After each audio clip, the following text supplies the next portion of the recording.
کیا آپ نے کبھی سوچا ہے کہ ایک ماں، بہن، بیٹی جس نے دنیا کو پیدا کیا، اسے ہر دور میں کیوں دوسرے درجے کا انسان سمجھا گیا؟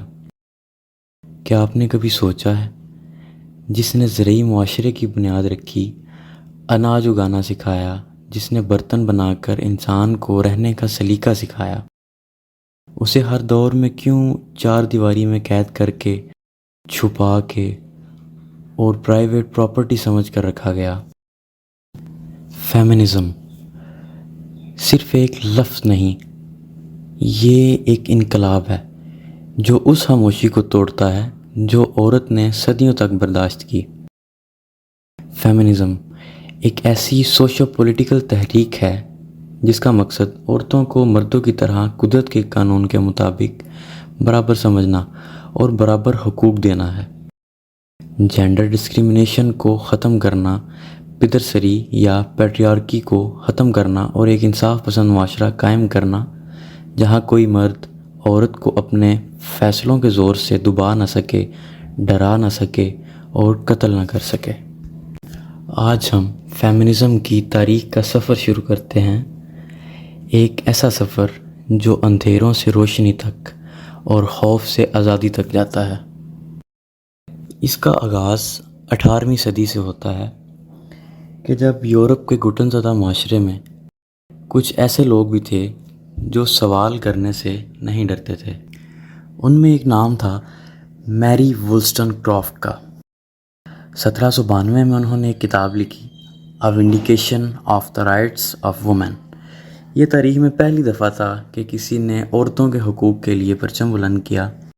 اس کتاب میں انہوں نے کہا، جس طرح مرد کو تعلیم چاہیے اسی طرح عورت کو بھی۔ کیا وہ انسان نہیں؟ عورت صرف رومانس کرنے کے لیے نہیں بنی، بلکہ وہ بھی سوچ سکتی ہے، اور اس کی زندگی کا مقصد بھی اس مقصد سے بڑھ کر ہونا چاہیے کہ وہ صرف مرد کو خوش کرے اور بچے پیدا کرے۔ اس وقت یہ سوچنا بھی گناہ سمجھا جاتا تھا، مگر میری نے اس سوچ کو چیلنج کیا اور فیمنزم کی پہلی چنگاری بھڑک اٹھی۔ First wave of feminism. یہ وہ دور تھا جب عورت صرف گھر کا ایک حصہ سمجھی جاتی تھی، نہ اس کا ووٹ تھا، نہ اس کی آواز۔ اسی دوران سوزین بی اینتھنی اور الزبتھ کیڈی سٹینٹن جیسے لوگوں نے کہا، عورت بھی ووٹ دے گی، عورت بھی فیصلہ کرے گی۔ اس لہر میں عورتوں نے مردوں کی طرح اپنے لیے مساوی حقوق مانگے، جن میں زیادہ زور ووٹ کو دیا گیا۔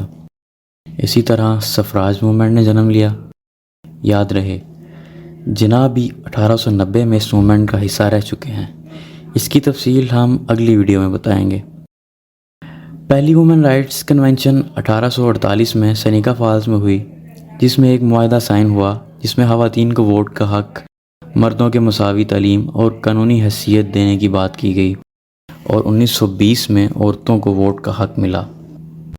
سیکنڈ ویو آف فیمنزم یعنی دوسری لہر، یہ 1960 سے 1980 کی دہائی تک چلی۔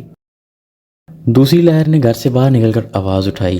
عورتوں نے کہا، ہمیں صرف ماں، بیوی، بہن کا رول مت دو، ہمیں سائنٹسٹ، جج، لیڈر بھی بننا ہے۔ بیٹی فرائڈن کی کتاب دا فیمینائن مسٹیک نے پوری دنیا کو جھٹکا دیا، جس میں انہوں نے اس بات کا ازالہ کیا کہ عورتوں کو سول اور پولیٹیکل رائٹ سے بڑھ کر بھی حقوق ملنے چاہیے۔ یہ 20ویں صدی کی سب سے جاندار تحریک ثابت ہوئی۔ اس میں عورتوں نے کام کرنے کے حقوق حاصل کیے۔ Third wave of feminism. تیسری لہر 1990s میں شروع ہوئی۔ فیمنزم صرف گوری عورت کا مسئلہ نہیں ہے، یہ تیسری لہر کا پیغام تھا۔ عورتوں کو حقوق تو ملے، لیکن یہ احتجاج اس لیے شروع ہوئے کہ گوری اور کالی عورتوں میں امتیازی فرق سمجھا جانے لگا۔ اس کے نتیجے میں black feminism, post colonial feminism اور LGBT جیسی موومنٹس نے یہ بتایا کہ ہر عورت کا تجربہ الگ ہے اور ہر عورت کو مساوی حقوق ملنے چاہیے۔ فورتھ ویو آف فیمنزم، یہ موجودہ چل رہی فیمنزم کی پروگریس کو سمجھنے میں ایک اہم کردار ادا کرے گی، کیونکہ آج کا زمانہ چوتھی لہر کا زمانہ ہے۔ آج فیمنزم انسٹاگرام، ٹک ٹاک، فیس بک اور ٹویٹر سے وائرل ہوتا ہے، لیکن اس کے اندر اب بھی وہی پرانا درد ہے. Me too hashtag, yes all women hashtag, میرا جسم میری مرضی ہیش ٹیگ. ان سب ہیش ٹیگز نے پدرسری نظام کی آنکھوں میں آنکھیں ڈالی ہیں اور دنیا کے ہر کونے میں اس کی گونج بھی سنائی دیتی ہے.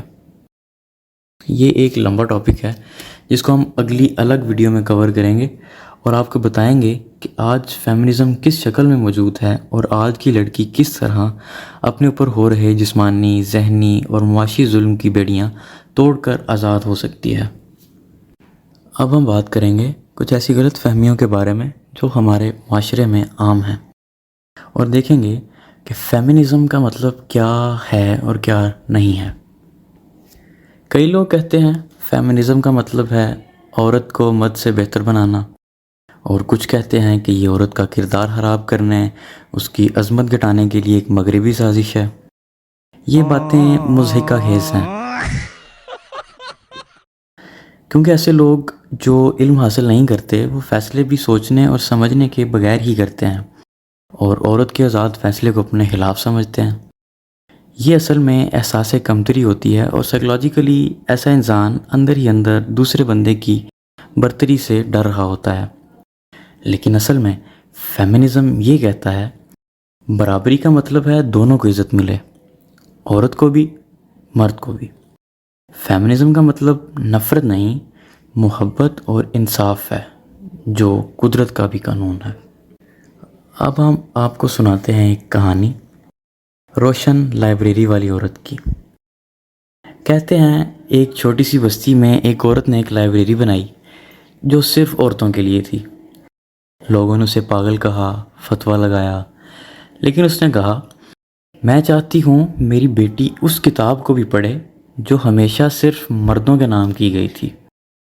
اس لائبریری میں پہلی کتاب تھی عورتوں کا حق، اور دوسری تھی مرد بھی قید ہیں، پیٹریارکی کے. یہی فیمنزم کا اصلی روپ ہے، انسانی آزادی. اگر ہم اپنے معاشرے کی بات کریں تو آج بھی پاکستان میں فیمنزم کو غلط سمجھا جاتا ہے.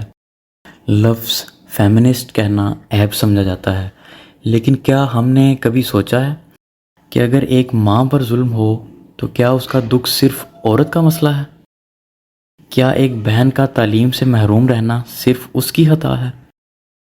فیمنزم پاکستان کے لیے ضروری ہے تاکہ ہر گھر، ہر رشتے میں محبت اور انصاف ہو. فیمنزم کوئی اجنبی سوچ نہیں، یہ ہماری ماؤں، بہنوں اور بیٹیوں کا حق ہے.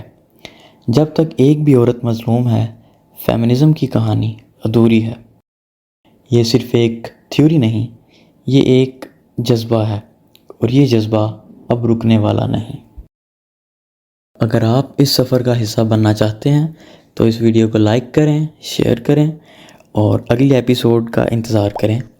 آپ کے خیالات نیچے کمنٹس میں لکھیے. کیا فیمنزم کی ضرورت ہے؟ آپ کے نزدیک فیمنزم کا کیا مطلب ہے؟ ہم سے جڑے رہنے کے لیے سبسکرائب کیجیے. یدا جیوت سکھم جیوت.